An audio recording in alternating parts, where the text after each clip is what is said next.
Feed ഫുട്ബോളിൻ്റെ മറ്റൊരു എപ്പിസോഡിലേക്ക് എല്ലാവരും സ്വാഗതം. ഈ വീഡിയോയിൽ നമ്മൾ സംസാരിക്കാൻ പോകുന്നത് റയൽ മാഡ്രിഡിൻ്റെ കഴിഞ്ഞ ലാ ലീഗ മത്സരത്തെക്കുറിച്ചാണ്. അതായത് എസ്പാന്യോളിനെതിരെ റയൽ മാഡ്രിഡ് സാന്റിയാഗോ ബെർണബേയിൽ വെച്ച് 4-1 എന്നുള്ള സ്കോർ ലൈനിൽ വിജയിച്ച മത്സരത്തെക്കുറിച്ച് എല്ലാ ഗോളുകളും റയൽ മാഡ്രിഡ് ഈ മത്സരത്തിൽ അടിച്ചിട്ടുണ്ടായിരുന്നത് സെക്കൻഡ് ഹാഫിലാണ്. അതും ഒരു ഗോളിന് പുറകിൽ പോയതിനു ശേഷമാണ് 4 ഗോളുകൾ അടിച്ചുകൊണ്ട് റയൽ മാഡ്രിഡ് കംബാക്ക് വിജയം പൂർത്തിയാക്കിയിട്ടുണ്ടായിരുന്നത്. റയൽ മാഡ്രിഡിനെ സംബന്ധിച്ചിടത്തോളം ഒരു കിടിലം പെർഫോമൻസ് ആണ് അവർക്ക് ഈ മത്സരത്തിൽ കാഴ്ചവെക്കാൻ സാധിച്ചത്. പക്ഷേ സ്റ്റിൽ ആദ്യം ഗോൾ അടിച്ചത് എസ്പാന്യോളായിരുന്നു. പിന്നെ ഇന്ന് രാത്രി റയൽ മാഡ്രിഡിൻ്റെ മറ്റൊരു മത്സരമുണ്ട്. ലാ ലീഗയിൽ തന്നെ അവർ അലാവസിനെതിരെ ഏറ്റുമുട്ടാൻ പോവുകയാണ്. അപ്പോൾ അതുകൊണ്ട് തന്നെ പലരും ചോദിക്കും, ഇപ്പോഴാണോടാ സമയം കിട്ടിയത് ഈ മത്സരത്തെക്കുറിച്ച് സംസാരിക്കുക എന്നുള്ളത്. സത്യം പറഞ്ഞു കഴിഞ്ഞാൽ എന്താണ്, സമയം ഒരു പ്രശ്നം തന്നെയാണ്. എല്ലാ പ്രധാനപ്പെട്ട മത്സരങ്ങളെക്കുറിച്ചും സംസാരിക്കണം എന്ന ആഗ്രഹമൊക്കെ ഉണ്ട്. പക്ഷേ ജോലി തിരക്ക്, പല കാര്യങ്ങൾ ഒക്കെ കൂടിയിട്ട് അങ്ങോട്ട് സമയം കിട്ടുന്നില്ല. അപ്പോൾ കേരള ബ്ലാസ്റ്റേഴ്സിൻ്റെ കളിയെക്കുറിച്ചൊക്കെ സംസാരിക്കണം എന്നുള്ളൊരു ആഗ്രഹം എനിക്കുണ്ടായിരുന്നു. ഇതുവരെ പക്ഷേ സമയം കിട്ടിയിട്ടില്ല. എന്തായാലും നമുക്ക് നേരെ റയൽ മാഡ്രിഡിൻ്റെ ആ ഒരു പ്രകടനത്തെക്കുറിച്ച് സംസാരിച്ചു കഴിഞ്ഞാൽ, കാർലോ അൻചെലോട്ടി റൊട്ടേഷൻ നടത്തിയിട്ടുള്ള ഒരു മത്സരമാണ്. വിനി ജൂനിയറിനെ ബെഞ്ചിലിരുത്തിയിട്ടുള്ള ഒരു മത്സരമാണ്. കാരണം വെച്ചാൽ റൊട്ടേഷൻ അത്യാവശ്യമാണ്. മത്സരങ്ങൾ ഇങ്ങനെ എവറി 3 days കളിക്കുന്ന ഒരു സാഹചര്യമാണ് എല്ലാ ടീമുകളെ സംബന്ധിച്ചിടത്തോളം, എല്ലാ ടോപ്പ് ടീമുകളെ സംബന്ധിച്ചിടത്തോളം ഉള്ളത്. അപ്പോൾ അങ്ങനെ വിനിക്ക് റെസ്റ്റ് കൊടുക്കുന്നു. വിനിയുടെ ആ ഒരു പൊസിഷനിൽ ലെഫ്റ്റ് സൈഡിൽ റോഡ്രിഗോ സ്റ്റാർട്ട് ചെയ്യുന്നു. റോഡ്രിഗോയുടെ ഏറ്റവും പ്രിഫേർഡ് ആയിട്ടുള്ള ഒരു പൊസിഷൻ അതാണ്. അദ്ദേഹം റൈറ്റ് സൈഡിൽ കളിക്കുക എന്ന് പറഞ്ഞാൽ അദ്ദേഹം സംബന്ധിച്ചിടത്തോളം അദ്ദേഹത്തിൻ്റെ ഒരു പ്രിഫേർഡ് ഏരിയ അല്ല. പക്ഷേ ടീമിന് വേണ്ടിയിട്ട് അദ്ദേഹം ആ ഒരു റോള് കൈകാര്യം ചെയ്യുന്നതാണ് ഇതുവരെ നമ്മൾ കണ്ടുകൊണ്ടിരിക്കുന്നത്. പിന്നെ എംബാപ്പെ ആ ഒരു 9 റോൾ തന്നെ കളിക്കുന്നു. റൈറ്റ് സൈഡിൽ ആർദ ഗുലിയറിനെ സ്റ്റാർട്ട് ചെയ്തിട്ടുണ്ടായിരുന്നു പിന്നെ കാർലോ അൻചെലോട്ടി മത്സരത്തിൽ. പിന്നെ ഡിഫൻസിലേക്ക് പോയി കഴിഞ്ഞാൽ റുഡിഗറിന് റെസ്റ്റ് കൊടുത്തിരിക്കുകയാണ്, അത്യാവശ്യമാണ്. ചെമേനിയെ പിന്നെ സെൻറ്റർ ബാക്കായിട്ട് കളിപ്പിക്കുന്നു. മെലിറ്റാവോ അദ്ദേഹത്തിൻ്റെ കൂടെ കളിക്കുന്നു. കാർവാഹൽ റൈറ്റ് ബാക്കായിട്ട്, ലെഫ്റ്റ് ബാക്കായിട്ട്. ഫ്രാൻ ഗാർസിയക്ക് ഓപ്പർച്യൂണിറ്റി കൊടുക്കുകയാണ്, മെൻഡിയെ റെസ്റ്റ് ചെയ്തുകൊണ്ട്. ഫെഡെ വാൽവെർദെ ആ ഒരു ആങ്കർ റോള്, ആ ഒരു 6 റോളാണ് ഈ മത്സരത്തിൽ കളിച്ചിട്ടുണ്ടായിരുന്നത്. ലുക്കിറ്റ ആ ഒരു ലെഫ്റ്റ് ഹാഫ് സ്പേസിൽ കളിക്കുന്ന സാഹചര്യമാണ് നമുക്ക് കൂടുതൽ കാണാൻ സാധിക്കുന്നുണ്ടായിരുന്നുള്ള കാര്യം ഓർക്കേണ്ടതായിട്ടുണ്ട്. അപ്പോൾ അതാണ് റയൽ മാഡ്രിഡിൻ്റെ ആ ഒരു ലൈനപ്പ്. ലുക്ക മോഡ്രിച്ച് നല്ല രീതിയിൽ മുമ്പോട്ട് കയറി കളിക്കുന്നുണ്ടായിരുന്നു. ഫെഡെ വാൽവെർദെ സംബന്ധിച്ചിടത്തോളം ആ ഒരു ഡിഫൻസിനെ പ്രൊട്ടക്ട് ചെയ്യാനുള്ള ദൗത്യം അദ്ദേഹത്തിനാണ് കൊടുത്തിട്ടുണ്ടായിരുന്നത്. എസ്പാന്യോൾ അത്ര കാര്യമായിട്ട് അറ്റാക്ക് ചെയ്യുന്ന ഒരു യൂണിറ്റ് അല്ല, പ്രത്യേകിച്ച് ബിഗ് ടീമുകൾക്കെതിരെ. അവർ 2 മത്സരങ്ങൾ വിജയിച്ചതിൻ്റെ ഒരു കോൺഫിഡൻസ് ഒക്കെ ആയിട്ടാണ് സാന്റിയാഗോ ബെർണബേയിലേക്ക് വന്നിട്ടുണ്ടായിരുന്നത്. പക്ഷേ തുടക്കം മുതൽ റയൽ മാഡ്രിഡിൻ്റെ ഒരു ഡോമിനൻസ് തന്നെയാണ് നമ്മൾ ഈ മത്സരത്തിൽ കണ്ടിട്ടുണ്ടായിരുന്നത്. മാത്രമല്ല, നമ്മൾ സ്റ്റാറ്റ്സുകൾ മാത്രം നോക്കിക്കഴിഞ്ഞാൽ തന്നെ റയൽ മാഡ്രിഡ് ഈ മത്സരത്തിൽ 31 അറ്റംപ്റ്റുകൾ നടത്തിയിട്ടുണ്ട്. അതിൽ 14 ടാർഗറ്റിലേക്ക് അടിക്കാൻ സാധിച്ചിട്ടുണ്ട്. 8 ബിഗ് ചാൻസസ് ക്രിയേറ്റ് ചെയ്തിട്ടുണ്ട്.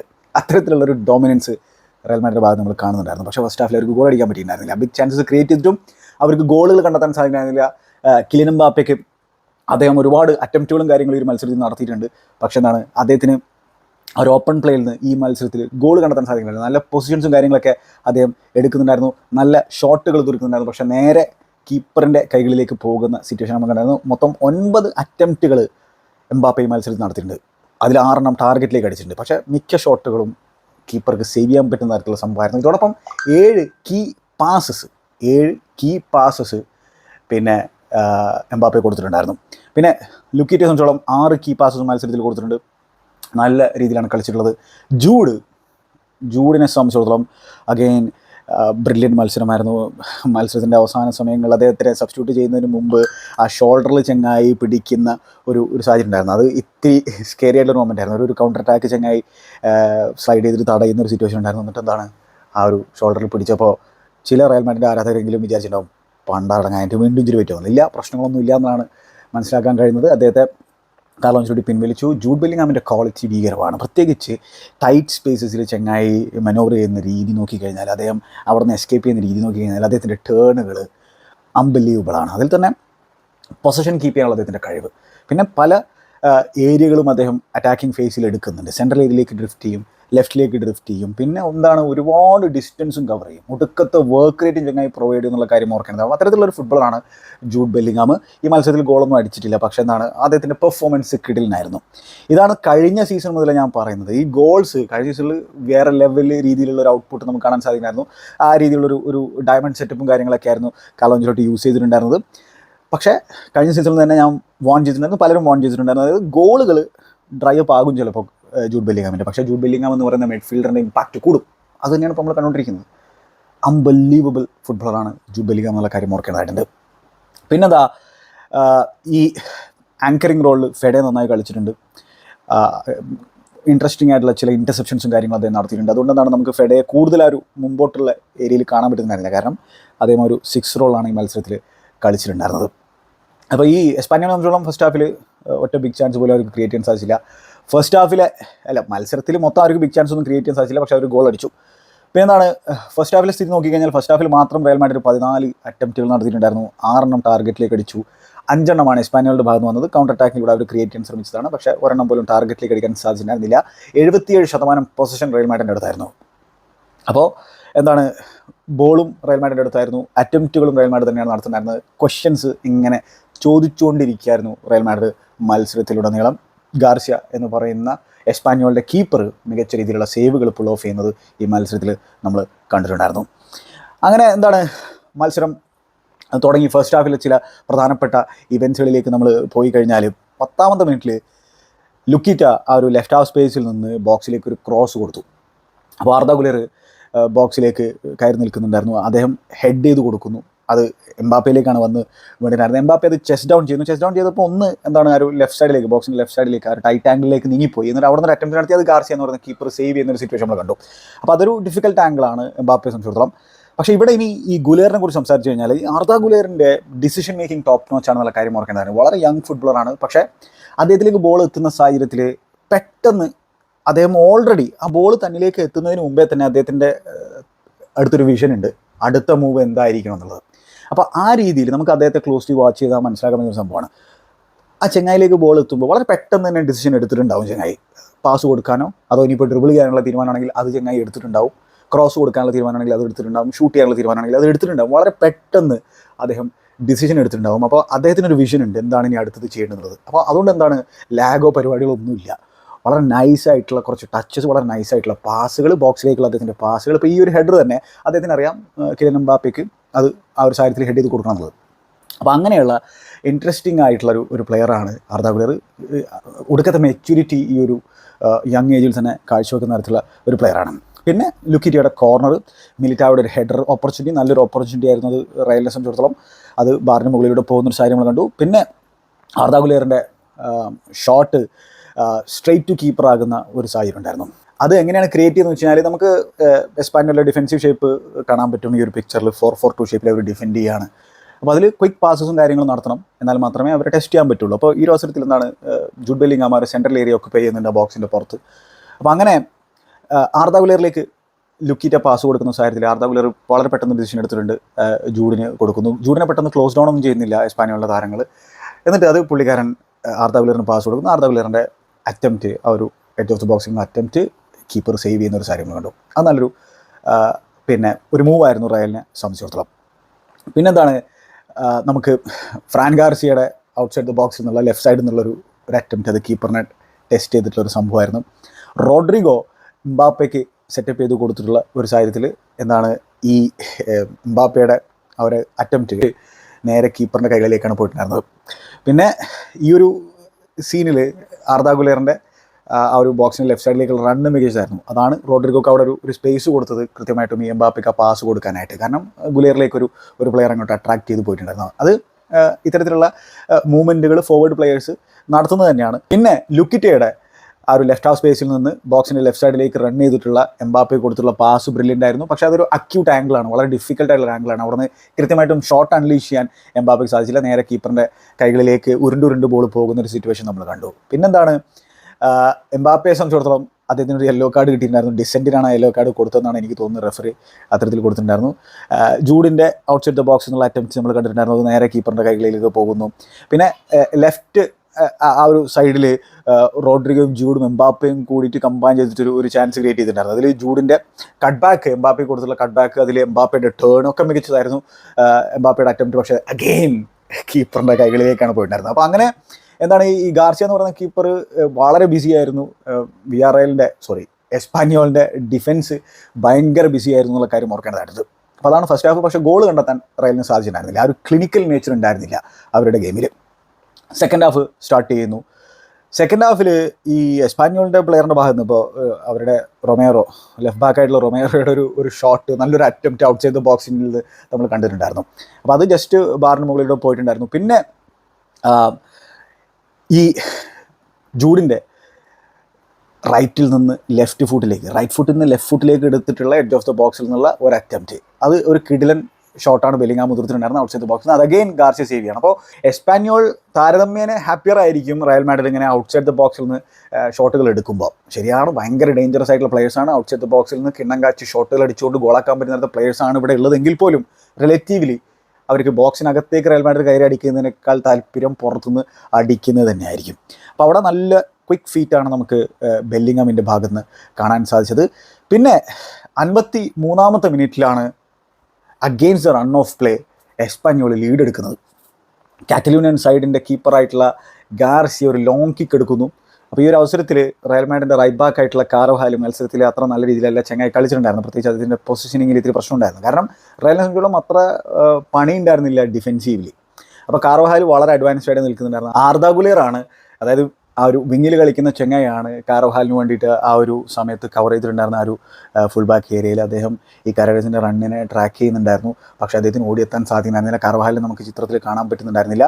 എന്നിട്ട് എന്താണ്, ആ ഒരു ബൈലിൻ്റെ അടുത്തെത്തുന്നു. ബൈലിൻ്റെ അടുത്ത് എത്തിയതിന് ശേഷം ഈ ചെങ്ങായി ഒരു ക്രോസിനുള്ള ഒരു അറ്റംപ്റ്റ് നടത്തിയത്. ബോക്സിൽ ഇനഫ് നമ്പേഴ്സ് ഒന്നുമില്ല എസ്പാന്യോളെ സംബന്ധിച്ചോളം. പക്ഷേ അത് കോർട്ടുവയുടെ നടയിലൂടെ പോകുന്ന ഒരു സാധനമാണ്. വളരെ അൺലക്കി ആയിട്ടുള്ളൊരു മൊമെൻ്റാണ് തിബോ കോർട്ടോ എന്ന് പറയുന്ന ഫാൻറ്റാസ്റ്റിക് കീപ്പറിനെ സംബന്ധിച്ചോളം. അദ്ദേഹത്തിൻ്റെ കാലിൻ്റെ ഇടയിലൂടെ അദ്ദേഹത്തിൻ്റെ കാലിൽ തട്ടിയിട്ട് അത് വലയിലേക്ക് പോകണം. അങ്ങനെ ഡിഫ്ലക്റ്റഡ് ആയിട്ട് ഒരു ഓൺ ഗോൾ സംഭവിക്കുന്ന ഒരു സാഹചര്യം നമ്മൾ കാണണം. അങ്ങനെ എസ്പാന്യോൾ ലീഡ് എടുക്കുന്നു. അവർ ഭീകരമായിട്ട് സെലിബ്രേറ്റ് ചെയ്യുന്നു. അവർക്ക് തന്നെ വിശ്വസിക്കാൻ പറ്റുന്നില്ല അവർ ആ ഒരു ലീഡ് എടുത്തുള്ള സാഹചര്യത്തിൽ. അങ്ങനെ 53-ാമത്തെ മിനിറ്റിൽ 1-0 എന്നുള്ള സ്കോർ ലൈനിൽ സാന്റിയാഗോ ബെർണബേയിൽ എസ്പാന്യോൾ ലീഡ് ചെയ്യുന്നു. ഉടനെ തന്നെ കാർലോ അഞ്ചലോട്ടി റിയാക്ട് ചെയ്യുന്നു. കാർലോ അഞ്ചലോട്ടി എന്ത് ചെയ്തെന്ന് വെച്ചാൽ വിനി ജൂനിയറിനെ അങ്ങോട്ട് ഇറക്കി വിടുന്നു. ആർദാ ഗുലേറിനെ പിൻവലിക്കുന്നു. ഗുലേർ മോശമായിട്ടൊന്നുമല്ല കളിച്ചിട്ടുള്ളത്, പക്ഷേ വിനി ജൂനിയറിന് ആവശ്യമുണ്ട് എന്നുള്ളത് തോന്നി കാർലോ അഞ്ചലോട്ടിക്ക്. അങ്ങനെ വിനി ജൂനിയർ ആ ഒരു ലെഫ്റ്റിൽ കളിക്കുന്നു, റോഡ്രിഗോ റൈറ്റിലേക്ക് നീങ്ങുന്നു, എംബാപ്പെ ആ ഒരു സെൻട്രൽ റോൾ തന്നെ കളിക്കുകയാണ്. അവിടെ നിന്ന് 3.5 മിനിറ്റുകൾ കഴിഞ്ഞുള്ള സാഹചര്യം, അതായത് ഇവർ ഗോൾ കൺസിഡർ ചെയ്ത് 3.5 മിനിറ്റുകൾക്ക് ശേഷം കാർവഹാൽ ഈക്വലൈസർ നേടുന്നതാണ് നമ്മൾ കണ്ടത്. അതെങ്ങനെയാണ് വന്നതെന്ന് വെച്ചാൽ ഫെഡെ വാൽവെർദെ ആ ഒരു 6 റോളിൽ നിന്ന് മുമ്പോട്ടേക്ക് വന്നിട്ട് ഒരു ലോങ് റേഞ്ചർ അറ്റംപ്റ്റ് അടിക്കുന്ന ഒരു സാഹചര്യം നമ്മൾ കാണാണ്. അപ്പോൾ അദ്ദേഹത്തിൻ്റെ ആ ഒരു അറ്റംപ്റ്റ് ഗാർസിയ സേവ് ചെയ്യുന്നു. ഗാർസിയ സേവ് ചെയ്തത് ഈ എസ്പാന്യോൾ പ്ലെയറിൻ്റെ അടുത്തേക്കാണ് പോയി വീണിട്ടായിരുന്നു. അദ്ദേഹത്തിന് അത് ക്ലിയർ ചെയ്യാമായിരുന്നു. അദ്ദേഹത്തിൻ്റെ ടച്ച് ഹെവിയാണ്. അപ്പോൾ ആ ഒരു അവസരത്തിൽ റൊമേറോ തന്നെ ആയിരുന്നു എന്നാണ് എൻ്റെ ഓർമ്മ. ആ ഒരു അവസരത്തിൽ എന്ത് ചെയ്തെന്ന് വെച്ചാൽ ജൂഡ് ബെല്ലിംഗാം അവിടെ ബോൾ വിൻ ചെയ്യാണ് ബോക്സിൽ. അപ്പോൾ അത് ക്ലിയർ ചെയ്യുന്ന തരത്തിലുള്ള സംഭവമാണ്. ബോൾ ജൂഡ് വിൻ ചെയ്യുന്നു. ജൂഡ് എന്താ ചെയ്തെന്ന് വെച്ചാൽ ആ ഒരു ബൈലൈൻ്റെ അടുത്തുനിന്ന് ഒരു ക്രോസ് കൊടുക്കുകയാണ്. അവിടെ കാർവഹാലിനെ കാണുന്നുണ്ട്, പക്ഷെ അവിടെ കീപ്പറിനെ ബീറ്റ് ചെയ്യണം. അവിടെ അഗെയിൻ ഗാർസിയോളം കുറേ സേവുകളൊക്കെ നടത്തിയിരിക്കുകയാണ്. പക്ഷേ ഇത്തവണ അദ്ദേഹം ഫംബിൾ ചെയ്തു. അദ്ദേഹത്തിന് അത് പിടിക്കാൻ പറ്റിയില്ല. അങ്ങനെ അത് അദ്ദേഹത്തിൽ തട്ടി അത് കാർവഹാലിലേക്ക് ചെന്ന് നിൽക്കുകയാണ്. കാർവഹാലിനെ സംബന്ധിച്ചിടത്തോളം ഈസി ടാപ്പിന്, ഇത്തരത്തിലുള്ളൊരു ഈസി ടാപ്പിന് അദ്ദേഹത്തിന് ഇനി കിട്ടൂല, ഇതിന് മുമ്പ് ഉണ്ടായിട്ടില്ല എന്നാണ് എനിക്ക് തോന്നുന്നത്. അങ്ങനെ റയൽ മാഡ്രിഡ് ഈക്വലൈസർ നേടുകയാണ്. അപ്പോൾ അതൊരു ആ ഒരു എസ്പാന്യോളുടെ ഗോൾ എന്ന് പറഞ്ഞാൽ ഒരു വേക്കപ്പ് ഗോൾ പോലത്തെ ഒരു സംഭവമായിരുന്നു. അങ്ങനെ ആ ഗോൾ പിറക്കുന്നു. അവിടുന്ന് വീണ്ടും പിന്നെ റയൽ മാഡ്രിഡ് ഇങ്ങനെ നോക്ക് ചെയ്തുകൊണ്ടിരിക്കുകയാണ്, ഡോർ നോക്ക് ചെയ്തുകൊണ്ടിരിക്കുകയാണ്. പക്ഷേ അവർക്ക് ആ ഒരു ഗോൾ കണ്ടെത്താൻ സാധിക്കില്ല, ആ ഒരു ലീഡ് എടുക്കാൻ സാധിക്കില്ല. എസ്പാന്യോൾ നല്ല രീതിയിൽ ഡിഫെൻഡ് ചെയ്യുന്നു, ലോ ബ്ലോക്കിൽ ഇറങ്ങി ഡിഫെൻഡ് ചെയ്യുന്നു. ഡോർ നോക്ക് ചെയ്യുന്നുണ്ടെങ്കിലും ഒരു മാജിക്കൽ മൊമെൻറ്റിനായിട്ട് വെയിറ്റ് ചെയ്തുകൊണ്ടിരിക്കുന്ന പോലെയാണ് എനിക്ക് തോന്നുന്നുണ്ടായിരുന്നത്. ആരെങ്കിലും ഒരു ഇൻഡിവിജ്വൽ ബ്രില്യൻസ് കാഴ്ചവെക്കണം. അങ്ങനെ ആ individual brilliance Vini Junior provide ചെയ്യുന്നതാണ് വേണ്ടത്. അതിനു മുമ്പ് ഈ ജോഫ്രെ തിബോയെ പിന്നെ ടെസ്റ്റ് ചെയ്യുന്ന ഒരു സാഹചര്യം നമ്മൾ കണ്ടിട്ടുണ്ടായിരുന്നു. തിബോ നല്ല രീതിയിൽ സേവ് ചെയ്തിട്ടുണ്ടായിരുന്നു. അതൊരു ഇമ്പോർട്ടൻറ്റ് സേവ് ആയിരുന്നു. 74-ാമത്തെ മിനിറ്റിൽ വിനി ജൂനിയർ ആ ഒരു മാജിക്കൽ മൊമെൻറ്റ് പ്രൊഡ്യൂസ് ചെയ്യാൻ പിന്നെ അങ്ങോട്ട് തീരുമാനിക്കുകയാണ്. ലെഫ്റ്റ് വിങ്ങിൽ നിന്ന് ബോൾ റിസീവ് ചെയ്യുന്നു ലെഫ്റ്റ് വിങ്ങിൽ. എന്നിട്ട് ആ ബോക്സിൽ റോഡ്രിഗോയുടെ റൺ അടിപൊളിയാണ്, പക്ഷേ എങ്ങനെ പിക്ക് ചെയ്യും? ട്രിവേല ക്രോസാണ് കൊടുത്തത് Vini junior. What a pass man, what a cross. അതായത് ഇങ്ങനെ പ്ലേറ്റിൽ വെച്ച് കൊടുക്കുകയാണ്, എങ്ങനെ ഔട്ട്സൈഡ് ദ ബൂട്ട് കൊണ്ട് ട്രിവേല കൊടുത്തുകൊണ്ട്. ക്ലാസ് സാധനം, ക്ലാസി അസിസ്റ്റ് എന്നൊക്കെ പറയാൻ പറ്റുന്ന സംഭവം. നമ്മൾ ലമീൻ യമാലിൻ്റെ ട്രിവേലയെക്കുറിച്ച് സംസാരിച്ചു. വിനി ജൂനിയർ ഇപ്പോൾ ഇതിങ്ങനെ ഇടയ്ക്കിടയ്ക്ക് ഇങ്ങനെ കൊടുത്തുകൊണ്ടിരിക്കുന്ന ഒരു സംഭവമാണ്. അതായത് ഈ ഒരു ആർട്ടിൽ മാസ്റ്റർ ചെയ്തുകൊണ്ടിരിക്കുകയാണ് വിനി ജൂനിയർ. ലൂക്കിത്തിയുടെ അടുത്തു നിന്നൊക്കെ അല്ലേ ഇത് പഠിച്ചുകൊണ്ടിരിക്കുന്നത് ചങ്ങായി. What a pass man, what a pass. അത് റോഡ്രിഗോ സിമ്പിളായിട്ട് ഫിനിഷ് ചെയ്യുന്നു. അവിടെ റോഡ്രിഗോയുടെ മൂവ്മെൻറ്റ് മികച്ചതാണ്, പക്ഷേ ആ ഒരു പാസിൽ സ്റ്റണ്ടായിപ്പോയി എസ്പാന്യോളിലെ താരങ്ങൾ, എസ്പാന്യോളിൻ്റെ ഡിഫൻസ്. അപ്പോൾ അങ്ങനെ ആ ഒരു മാജിക്കൽ മൊമെൻറ്റിലാണ് ആ എസ്പാന്യോൾ ഡിഫൻസിനെ തകർക്കാൻ റയൽ മാഡ്രിഡിന് സാധിച്ചിട്ടുണ്ടായിരുന്നു. അങ്ങനെ ലീഡ് എടുക്കുന്നു. പിന്നെ ലീഡ് എടുത്തിട്ടുള്ള സാഹചര്യത്തിൽ പിന്നെ ഓപ്പണപ്പായി. പിന്നെ എസ്പാന്യോൾ സംബന്ധിച്ചിടത്തോളം അവർക്ക് റിയാക്ട് ചെയ്യണം. ഇനി ഡിഫെൻഡ് ചെയ്തിട്ട് കാര്യമില്ല. അപ്പോൾ ഒരു ഈക്വലൈസർ അടിക്കാനുള്ള ശ്രമമാണ് അവരുടെ ഭാഗത്ത് വരുന്നത്. പക്ഷേ അപ്പോൾ എന്താണ്, ഇഷ്ടം പോലെ സ്പേസ് റയൽ മാഡ്രിഡിന് കിട്ടുകയാണ്. അതാണ് കൃത്യമായിട്ടുള്ള പിന്നെ ആവശ്യം റയൽ മാഡ്രിഡിന്. ഇങ്ങനെ ഓപ്പൺ അപ്പ് ആയി കഴിഞ്ഞാൽ പിന്നെ അവരുടെ ഫോർവേഡ് പ്ലേസ് എന്ന് പറഞ്ഞാൽ അതിൽ കടന്ന് ആറാടും എന്നുള്ളത് നമുക്ക് എല്ലാവർക്കും അറിയുന്നതാണ്. അപ്പോൾ ഇതിൻ്റെ ഇടയിലാണെങ്കിൽ ഗിഫ്റ്റും കൊടുക്കുന്നുണ്ട് പിന്നെ എസ്പാന്യോൾ. ആ ഒരു മൂന്നാമത്തെ ഗോൾ എന്ന് പറഞ്ഞാൽ പ്രോപ്പർ ഗിഫ്റ്റാണ്. ആ ഒരു മിഡ് ഏരിയയിൽ പൊസിഷൻ നഷ്ടപ്പെടുത്തി കളയുന്നു എസ്പാന്യോളുടെ പ്ലെയർ. അങ്ങനെ എംബാപ്പെ നല്ല വെയിറ്റേജോട് കൂടിയിട്ടുള്ള പാസ് വിനി ജൂനിയർ ബോക്സിൻ്റെ ലെഫ്റ്റ് സൈഡിലേക്ക് റൺ ചെയ്തിട്ടുണ്ടായിരുന്നു, അദ്ദേഹത്തിന് കൊടുക്കുന്നു. വിനി ജൂനിയർ ബ്യൂട്ടിഫുൾ ഫിനിഷ് നമ്മളവിടെ കാണുകയും അവിടെ കംപ്ലീറ്റ്ലി ബാഗിലാക്കുന്ന ഒരു സിറ്റുവേഷൻ നമ്മൾ കണ്ടതാണ്. അപ്പോൾ അങ്ങനെ വിനി ജൂനിയർ ബെഞ്ചിൽ വന്നിട്ട് ഒരു കിഡിലൻ ഇമ്പാക്റ്റ് ഉണ്ടാക്കുന്നതാണ് നമ്മൾ കണ്ടത്. പിന്നെ കാർലോ ആഞ്ചലോട്ടി ചേഞ്ചസ് വരുത്തിയിട്ടുണ്ടായിരുന്നു. ഈ ഒരു കാർവഹാൽ ഗോൾ അടിച്ചിട്ടുള്ള ആ ഒരു കാര്യത്തിൽ പിന്നെ അദ്ദേഹത്തെ പെട്ടെന്ന് മാറ്റിയിട്ടുണ്ടായിരുന്നു. വാസ്കസിന് ഇൻട്രൊഡ്യൂസ് ഉണ്ടായിരുന്നു. കാർവഹാൽ ഞാൻ പറഞ്ഞല്ലോ അത്ര മികച്ച രീതിയിലല്ല കളിച്ചിട്ടുണ്ടായിരുന്ന മത്സരത്തിൽ. ചെമേനി ആ ഒരു ഡിഫൻസിൽ കാര്യമായിട്ട് ടെസ്റ്റ് ചെയ്യപ്പെട്ടിട്ടില്ല, പക്ഷേ 1-2 മൊമെൻറ്റ്സിൽ ഇത്തിരി സ്ലോപ്പി ആയിട്ടുണ്ടായിരുന്നു ഓൺ ദ ബോൾ എന്നുള്ള കാര്യം ഓർക്കണം. ചെമേനി നമുക്ക് ഈ സീസണിൽ അത്ര നല്ല രീതിയിലല്ല തുടങ്ങിയിട്ടുള്ളത്. അങ്ങനെ ഈ കാർലോ ആഞ്ചലോട്ടിയുടെ പിന്നെ ചേഞ്ചസ് നമ്മൾ നോക്കിക്കഴിഞ്ഞാൽ 83-ാം മിനിറ്റിൽ റുഡിഗറിനെ കൊണ്ടുവരുന്നു, ജൂഡിനെ പിൻവലിച്ചിട്ട്. ഞാൻ പറഞ്ഞല്ലോ ജൂഡിൻ്റെ ആ ഒരു ഷോൾഡർ പിടിക്കുന്ന ഒരു കാര്യങ്ങൾ കണ്ടിട്ടുണ്ടായിരുന്നു. പിന്നെ എൻട്രിക്കിനെ കൊണ്ടുവരുന്നു റോഡ്രിഗോക്ക് പകരമായിട്ട്. അപ്പോൾ എൻട്രിക്ക് ആ ഒരു റൈറ്റ് സൈഡിൽ കെയോസ് സൃഷ്ടിക്കുന്നതാണ് വേണ്ടത്. ഈ ചങ്ങായി അത്തരത്തിലൊരു കെയോട്ടിക്കായിട്ടുള്ള പ്ലെയറാണ്. അതായത് ഇറാറ്റിക്കാണ്, കാരണം യങ് ഫുട്ബോളറാണ്, വളരെ റോ ആയിട്ടുള്ള ടാലൻ്റാണ് ഇപ്പോഴും.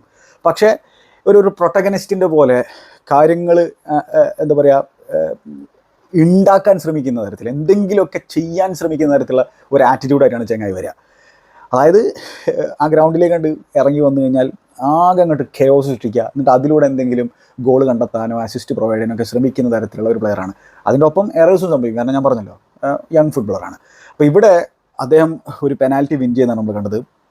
അപ്പോൾ അത് എന്താണ്, ആ കോർണർ ഫ്ലാഗിൻ്റെ അടുത്ത് നിന്ന് അദ്ദേഹം ബോൾ കീപ്പ് ചെയ്യുന്നു. അത് വീണ്ടും നമ്മൾ റീപ്ലേ കാണുന്ന സാഹചര്യത്തിൽ അത് ബോൾ പൂർണ്ണമായിട്ട് പോയിട്ടില്ല, അത് പോയി എന്നുള്ള രീതിയിലുള്ള വാദങ്ങളൊക്കെ ചില ആളുകൾ ഉന്നയിക്കുന്നുണ്ട്. ഇല്ല, അങ്ങനെ അദ്ദേഹം പിന്നെ ആ ഒരു കോർണർ ഫ്ലാഗിൻ്റെ അടുത്ത് നിന്ന് അദ്ദേഹം ബോക്സിലേക്ക് ഇങ്ങനെ വരികയാണ്. അപ്പോൾ അദ്ദേഹത്തെ ഇങ്ങനെ ഡ്രാഗ് ചെയ്തുകൊണ്ടേയിരിക്കുകയാണ് എസ്പാന്യോളുടെ പ്ലെയർ. അഗൈൻ റൊമേറോ ആണെന്നുള്ളതാണ് എൻ്റെ ഒരു ഓർമ്മ. ഡ്രാഗ് ചെയ്തുകൊണ്ടിരിക്കുന്നു. ആ കോർണർ ഫ്ലാഗിൻ്റെ അവിടെ നിന്ന് തുടങ്ങിയ ഡ്രാഗിങ് ആണ്, പിടിച്ച് വലിക്കുന്നുണ്ട്. അവിടെ എൻട്രിക്ക് തൻ്റെ ആ ഒരു പിന്നെ ഫിസിക്കാലിറ്റി കാഴ്ചവെക്കുന്നുണ്ട്. ചങ്ങായി വീണ് പോകുന്നൊന്നുമില്ല, ചങ്ങായി ബോക്സിലേക്ക് പോകണം എന്നുള്ളതാണ് പുള്ളിക്കാരൻ്റെ ആഗ്രഹം. അപ്പോൾ ഇങ്ങനെ പിടിച്ച് വലിച്ചുകൊണ്ടേ ഇരിക്കുകയാണ്. ആ ബോക്സിലേക്ക് എത്തുന്നവരെയും ബോക്സിൽ എത്തിയിട്ടുള്ള സാഹചര്യത്തിൽ എൻട്രിക്ക് വീണു. അപ്പോൾ അവിടെ എൻട്രിക്ക് അവിടെ ക്ലെവറായിട്ടാണ് ആ കാര്യം ഡീൽ ചെയ്തതെന്നാണ് എനിക്ക് തോന്നുന്നത്. ശരിയാണ്, റെഫറിക്ക് വേണമെങ്കിൽ ആ ഒരു കോർണർ ഫ്ലാഗിൻ്റെ അടുത്തുനിന്ന് ഈ ചെങ്ങായിനെ പിടിച്ച് വലിക്കുമ്പോൾ തന്നെ ഫൗൾ വേണമെങ്കിൽ വിളിക്കാമായിരുന്നു. പക്ഷേ അവിടെ എൻട്രിക്ക് എന്താണ്, അവിടെ പ്ലേ ഓൺ ചെയ്തുകൊണ്ടേയിരുന്നു, അദ്ദേഹം മുമ്പോട്ട് പോയിക്കൊണ്ടേയിരുന്നു, അദ്ദേഹം കുതറിക്കൊണ്ട് പോയിക്കൊണ്ടേയിരുന്നു. അപ്പോൾ വീണ്ടും പിടിച്ച് വലിച്ചുകൊണ്ടിരിക്കുകയാണ്. ഈ എസ്പാന്യോൾ പ്ലെയർ ആണെന്നുള്ള എങ്ങനെയെങ്കിലും ആ ബോക്സിലേക്ക് പോകുന്നതിന് മുമ്പ് പിടിച്ച് വലിച്ചിടണമെന്നാണ്, നടക്കുന്നില്ല. ബോക്സിൻ്റെ അവിടെ എത്തിയിട്ടാണ് ചെങ്ങായി വീണത്. അപ്പോൾ അങ്ങനെ അവിടെ പെനാൽറ്റി വിൻ ചെയ്യുന്നു. കിലിയൻ എംബാപ്പെ പെനാൽറ്റി എടുക്കുന്നു, വളരെ കംഫർട്ടബിൾ ചങ്ങായി പെനാൽറ്റി കൺസീഡ് ചെയ്യുന്നു. അപ്പോൾ എംബാപ്പെ പെനാൽറ്റി ഗോളുകൾ നല്ല രീതിയിൽ അടിക്കുന്നുണ്ട്. ഓപ്പൺ പ്ലേയിൽ നിന്ന് അദ്ദേഹം ചാൻസുകൾ ക്രിയേറ്റ് ചെയ്തിട്ടുണ്ട്, കീ പാസുകൾ കൊടുത്തിട്ടുണ്ട്, അദ്ദേഹം നല്ല പൊസിഷൻസ് എടുക്കുന്നുണ്ട്, അദ്ദേഹം നല്ല ഷോട്ടുകൾ തീർത്തിട്ടുണ്ട്. പക്ഷെ എന്താണ്, ആ ഒരു ക്ലിനിക്കാലിറ്റി വന്നിട്ടില്ല എന്നുള്ള കാര്യമാണ്. പക്ഷെ അത് വന്നോളും, പ്രശ്നമൊന്നുമില്ല. ഓൾറെഡി 4 ലാലിഗ ഗോളുകൾ ഇപ്പോൾ എംബാപ്പെ അടിച്ചിട്ടുണ്ട്. വിനി ജൂനിയർ 3 ഗോളുകൾ അടിച്ചിട്ടുണ്ട്. റോഡ്രിഗോ 2 ഗോളുകളായിട്ടാണ് നിൽക്കുന്നത് എന്നുള്ള കാര്യം ഓർക്കേണ്ടതാണ്. അപ്പോൾ ഇതാണ് റയൽ മാഡ്രിഡിൻ്റെ മത്സരത്തെക്കുറിച്ച് എനിക്ക് നിങ്ങളോട് പറയാനുള്ളത്. ഒരു ടോട്ടൽ ഡോമിനൻസ് ആയിരുന്നു റയലിനെ സംബന്ധിച്ചിടത്തോളം. പക്ഷേ അവർ ശരിക്കും ഗോളടിക്കാൻ അങ്ങോട്ട് തീരുമാനിച്ചത് എസ്പാന്യോൾ ഗോളടിച്ചതിന് ശേഷമാണ്. അപ്പോൾ ഈ റയലിനെതിരെ ഗോളടിച്ചാലാണ് കൂടുതൽ പണി കിട്ടുക. ആരെങ്കിലും ഇവന്മാർക്കെതിരെ ഗോളടിച്ച് കഴിഞ്ഞാൽ അപ്പോൾ ഇവന്മാരുടെ സ്വഭാവം മാറും. അതാണ് നമ്മളിപ്പോൾ കുറച്ച് കാലമായിട്ട് കണ്ടുകൊണ്ടിരിക്കുന്നത്. എന്തായാലും വളരെ ഇമ്പോർട്ടൻ്റ് ആയിട്ടുള്ള വിക്ടറിയാണ്. പക്ഷേ ഗെയിംസ് ഇങ്ങനെ വന്നുകൊണ്ടിരിക്കുകയാണ്. ഇന്ന് രാത്രി മറ്റൊരു മത്സരമുണ്ട്. അപ്പോൾ ഇത് പ്ലെയേഴ്സ് എങ്ങനെ ഇതൊക്കെ ഹാൻഡിൽ ചെയ്യുന്നുള്ളത് എനിക്കറിയില്ല കേട്ടോ. മാനേജർമാരെ സംബന്ധിച്ചിടത്തോളം ഭയങ്കര ബുദ്ധിമുട്ടാണ്. ശരിയാണ്, പിന്നെ റൊട്ടേഷനും കാര്യങ്ങളൊക്കെ ചെയ്യേണ്ടി വരും. പക്ഷേ ഞാൻ പറഞ്ഞല്ലോ, എത്ര കളികളാണ്, എത്ര പ്ലേയേഴ്സിനാണ് ഇപ്പോൾ ഇഞ്ചുറി പറ്റുന്നത്. ടെർ സ്റ്റെഗൻ ഇഞ്ചുറി പറ്റി, റോഡ്രിഗോ ഇഞ്ചുറി പറ്റി. ഈ മത്സരത്തെക്കുറിച്ചുള്ള നിങ്ങളുടെ അഭിപ്രായങ്ങൾ കമൻറ്റ് ബോക്സിൽ രേഖപ്പെടുത്തുക. മറ്റൊരു അധ്യായത്തിൽ നമുക്ക് വീണ്ടും കാണാം. Goodbye.